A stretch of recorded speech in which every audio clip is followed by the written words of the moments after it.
উত্তরবঙ্গের উন্নয়নে 90% খরচ যোগাবে কেন্দ্র আর রাজ্য সরকার খরচ করবে মাত্র 10%, যার ফলে লাভবান হবে রাজ্য সরকারই। রবিবার জলপাইগুড়ি জেলা বিজেপি কার্যালয়ে এক সাংবাদিক বৈঠকে একথা জানালেন সাংসদ ডক্টর জয়ন্ত কুমার রায়। তিনি বলেন, এ ধরনের ব্যবস্থায় সোনায় সোহাগা হবে তো রাজ্য সরকারই। তার মতে উত্তর পূর্ব ভারতের সঙ্গে উত্তরবঙ্গ যোগ এটা উন্নয়নের জন্য অত্যন্ত জরুরি। অল্প কিছুদিন আগে কেন্দ্রীয় প্রতিমন্ত্রী তথা রাজ্য বিজেপির সভাপতি ডক্টর সুকান্ত মজুমদার বলেছিলেন, উত্তরবঙ্গের সঙ্গে উত্তর পূর্ব ভারতের 7টি রাজ্যের উন্নয়নমূলক যোগসূত্র স্থাপনের উদ্যোগ নেওয়া হচ্ছে। যদিও কেন্দ্রীয় মন্ত্রীর করা ওই মন্তব্যের সমর্থনে এবং বিপক্ষে শুরু হয়েছে রাজনৈতিক তরজা। আর গতকাল ওই সমস্ত সমালোচনাকে উড়িয়ে দিয়ে জলপাইগুড়ি লোকসভা কেন্দ্রের সাংসদ ডক্টর জয়ন্ত কুমার রায় পরিষ্কার বলেন, উত্তর পূর্ব ভারতের সঙ্গে উত্তরবঙ্গ যুক্ত হলে তো সবচেয়ে বেশি লাভবান হবে পশ্চিমবঙ্গের সরকার। কারণ কেন্দ্র উত্তর পূর্ব ভারতের সবকটি রাজ্যের বিভিন্ন উন্নয়নমূলক প্রকল্পের জন্য 90% অর্থ প্রদান করে থাকে। সেক্ষেত্রে যদি উত্তরবঙ্গ উত্তর পূর্ব ভারতের সঙ্গে যুক্ত হয়, তাহলে রাজ্য সরকারের পক্ষ থেকে উত্তরবঙ্গের জন্য খরচ করতে হবে মাত্র 10% অর্থ। এর পাশাপাশি বিগত কয়েক বছর ধরে আমরা লক্ষ্য করছি চীন তার সুবিধার্থে এই অঞ্চলের সীমান্ত দিয়ে বিভিন্ন আগ্রাসন চালানোর প্রয়াস জারি রেখেছে। ওই ঘটনার সাক্ষী থাকছি আমরাও, যে কারণে আজ কেন্দ্রীয় সরকার ডোকলাম পর্যন্ত বিশাল অর্থ খরচ করে সেনাবাহিনীর জন্য লজিস্টিক্স সাপোর্ট অ্যানালাইসিস বৃদ্ধির জন্য কাজ করে যাচ্ছে বলে জানালেন বিজেপি সাংসদ ডক্টর জয়ন্ত কুমার রায়। মোটের উপর এই ডোকলাম উপত্যকা হলো ভারত, ভুটান এবং চীনের সংযোগস্থলে অবস্থিত।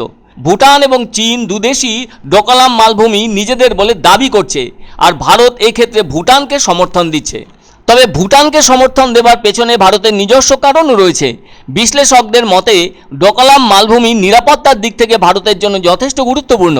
আসলে ভুটানের একটি উচ্চ মালভূমি হলো ডোকলাম, এর উত্তরে চীনের চুম্বি উপত্যকাও রয়েছে। এছাড়া পূর্বে ভুটানের হা জেলা এবং পশ্চিমে ভারতের সিকিম রাজ্যের মধ্যেই অবস্থিত।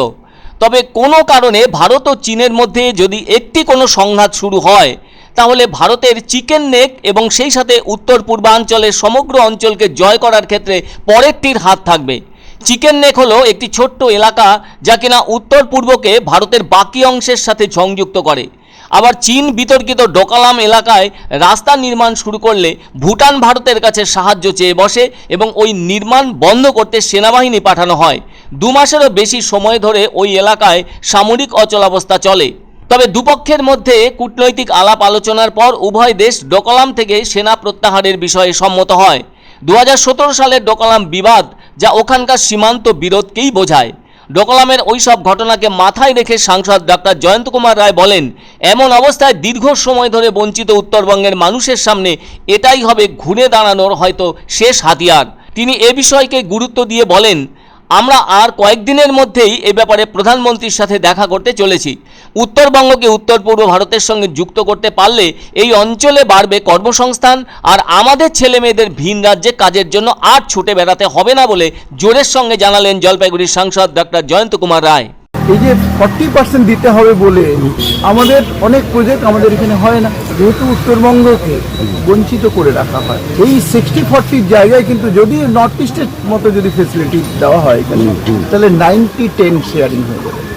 রাজ্য সরকার যদি 10% যদি দিতে হয় ইনস্টেড অফ 40%, তাহলে রাজ্য সরকারের পক্ষেও ভালো।